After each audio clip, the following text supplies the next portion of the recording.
Hello friends, how are you all? This is Dr. Ansar, trichologist, cosmetologist and hair specialist from Hair and Skin Care Clinic, Prayagraj. Friends, last मैंने कुछ videos आप लोग के लिए बनाई थी जो कि रिलेटेड हेयर फॉल और हेयर लॉस के टॉपिक से रिलेटेड थी।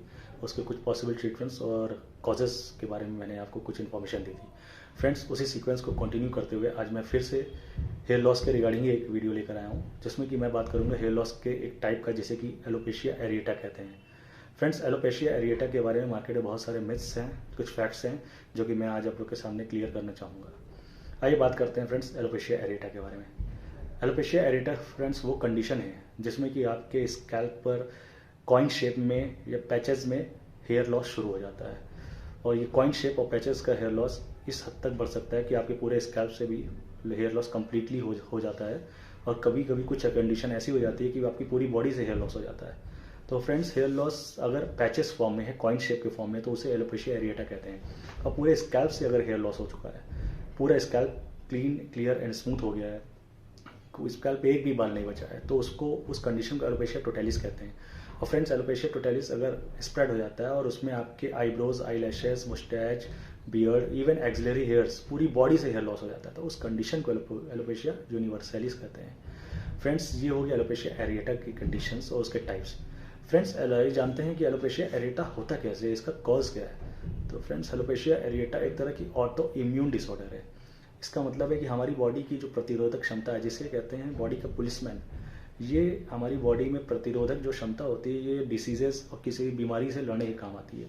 सो कभी कभी ऐसा होता है कि हमारी यही इम्यूनिटी, यही प्रतिरोधक क्षमता हमारी बॉडी के पर्टिकुलर सेल्स के अगेंस्ट काम करने लगती है, और उन्हीं में से एक सेल्स होता है हेयर फॉलिकल्स। ये हेयर फॉलिकल्स को ही डैमेज करना शुरू कर देते हैं, और उस कंडीशन में हेयर लॉस शुरू हो जाता है।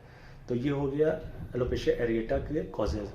फ्रेंड्स, एलोपेशिया एरिएटा उन पेशेंट्स में भी हो सकता है और कुछ बीमारियों के साथ भी कोएग्जिस्ट कर सकता है, जैसे कि थायराइड। जिस भी पेशेंट को थायराइड डिसऑर्डर है, उनको भी एलोपेशिया एरिएटा की कंडीशन हो सकती है। डाउन सिंड्रोम वाले पेशेंट्स को भी एलोपेशिया एरिएटा की कंडीशन हो सकती है। और फ्रेंड्स, वो पेशेंट जिनको स्ट्रेस की प्रॉब्लम है, जिनको एंग्जाइटी और डिप्रेशन है, उनमें भी एलोपेशिया एरिएटा की कंडीशन हो सकती है। आइए फ्रेंड्स, बात करते हैं कि एलोपेशिया एरिएटा कितना समय लेता है ठीक होने में।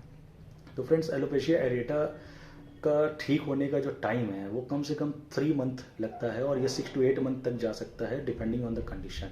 अगर आपने अपने सही डॉक्टर, ट्राइकोलॉजिस्ट, कॉस्मेटोलॉजिस्ट या डर्मेटोलॉजिस्ट को दिखा रहे हो, तो वो ट्रीटमेंट ये मान के चलिए 3 to 8 मंथ तक चल सकता है एलोपेशिया एरिएटा की कंडीशन की। इवन फ्रेंड्स, एलोपेशिया एरिएटा की अगर रिकरेंस की बात करें, इसका मतलब है कि अगर एक बार आपको हो गया और ट्रीटमेंट सही हो गया, वो आपका सही हो गया, तो दोबारा इसका हो सकता है कि नहीं।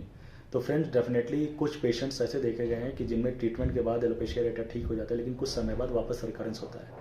लेकिन ऐसे कुछ पेशेंट्स हैं जिनमें रिकरेंस नहीं भी होता है। तो फ्रेंड, जिनको ये रिकरेंस होता है, उन पेशेंट्स को अपने ट्राइकोलॉजिस्ट या डर्मेटोलॉजिस्ट के साथ क्लोजली सुपरविजन में रहना होगा, और शुरुआत के ही दिनों में जिनमें हेयर लॉस शुरू हो, तो वो तुरंत ही अपने डॉक्टर को इंस्टेंट दिखाएं, और वो कम ही समय में वापस सही हो सकता है। तो फ्रेंड्स, इसमें सुपरविजन की ज़रूरत है। उसके अलावा फ्रेंड्स, बात करते हैं एलोपेशिया एरिएटा की कुछ पॉसिबल ट्रीटमेंट्स कि इसके ट्रीटमेंट्स क्या हैं। तो फ्रेंड्स, एलोपेशिया एरिएटा में अगर 1, 2 या 3 पैचेस हैं, तो आपका लोकल टॉपिकल स्टेरॉयडल क्रीम लगता है, तो उससे वो ठीक हो जाता है। लेकिन ये पैचेस अगर ज़्यादा हैं, तो कुछ पेशेंट्स में मिनॉक्सिडिल टॉपिकल स्टेरॉइड्स और कुछ दवाएं चलती हैं, तो उन पेशेंट्स में भी ये क्योर हो जाता है।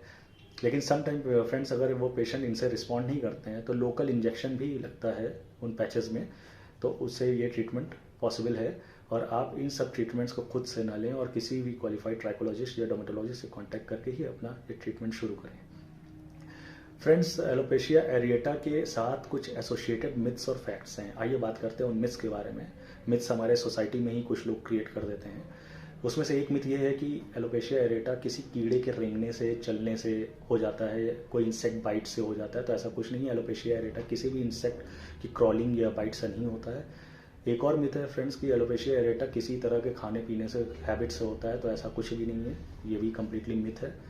फ्रेंड्स, कुछ लोग ये भी कहते हैं कि एलोपेशिया एरिएटा किसी मेडिसिन के साइड इफेक्ट से भी होता है, तो ये भी मिथ है फ्रेंड्स, ऐसा कुछ भी नहीं है। कुछ लोग फ्रेंड्स, हमारे सोसाइटी में हम लोग रहते हैं, और फ्रेंड्स वो लोग सजेस्ट करते हैं कि ये लगा लो, वो लगा लो। कुछ लोग इरिटेंट केमिकल्स लगवा देते हैं स्कैल्प पर।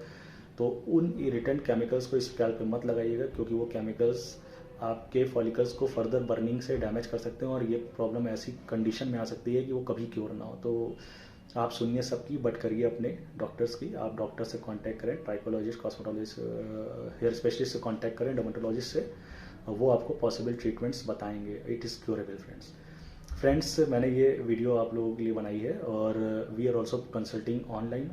तो इफ़ यू रिक्वायर्ड, हमारा नंबर ऑनलाइन फ्लैश हो रहा है, आप उस पर कॉन्टैक्ट कर सकते हैं हमसे। हम लोग all over India, across India consult करते हैं। उसके अलावा फ्रेंड्स, अगर आपको लगे कि ये वीडियो मेरी बेनिफिशियल है, आप लोगों के लिए कुछ फ़ायदेमंद है, तो डेफिनेटली इसको आप सब्सक्राइब करें, लाइक करें, शेयर करें। उन पेशेंट्स को ज़रूर शेयर करें जो इस प्रॉब्लम से परेशान हैं, जिनको इस वीडियो से बेनिफिट मिल सके। तो ये वीडियो मैं अब ख़त्म करने को और जा रहा हूँ। Thanks for your patience listening. Thanks once again. Thank you.